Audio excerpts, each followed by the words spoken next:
નમસ્કાર, તમે જોઈ રહ્યા છો મારો વાત ન્યૂઝ। વિજાપુર ખાતે ગણપતિ વિસર્જનનો કાર્યક્રમ યોજવામાં આવ્યો।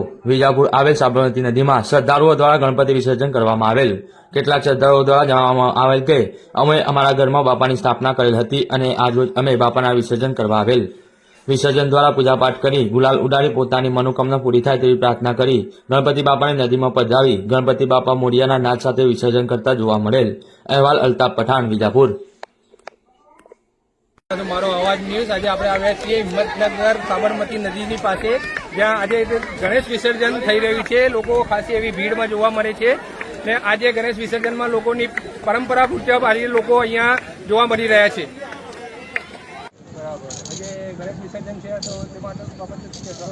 અમે ગણપતિ લાવીએ છીએ, 5 દિવસની એમની સેવા પૂજા કરીએ છીએ અને 5મા દિવસે એટલા માટે અમે નથી આવ્યા। કેવું ઉત્સાહ રહેશે તમને ગણેશ? મસ્ત રહે, આનંદ રહેશે। ઘરમાં ગણપતિ બેસાડો છો એ વખતે કેવું ઉત્સાહ?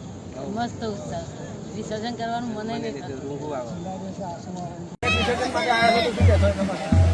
કઈ રીતની સ્થાપના હોય છે ને શું હોય છે તમારે? અમારે 5 દિવસ માટે ગણેશ સ્થાપના હોય છે।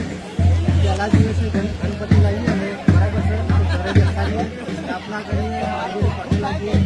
5 દિવસ સુધી રાત દિવસ અમારે સ્થાપના કરતી હોય છે। આજે છેલ્લો દિવસ છે, 5મા દિવસ છે, 5મા દિવસ વિસર્જન થાય છે। આજે વિસર્જન કરવા આવ્યા છો તમે? હા, આજે વિસર્જન કરવા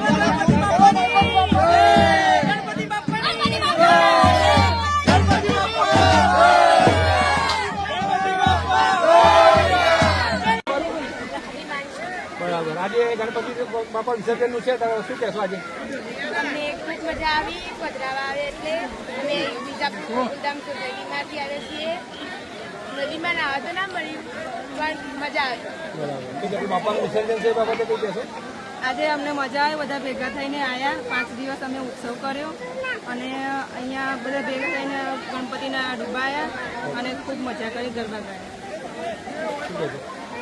અમને તો ખાસી મજા આવી ગઈ ગણપતિ વિસર્જનમાં, પણ આમ જોઈએ તો કહેવાય એવું કે ગણપતિ વિસર્જનમાં જે આ રીત છે નદીમાં ડૂબાડી દેવાની એ ખોટી રીત છે, જેનાથી નદીઓ પણ દૂષિત થાય છે અને આ રીત બહુ ખોટી છે, એમ તો આને સુધારવા માટે વિનંતી।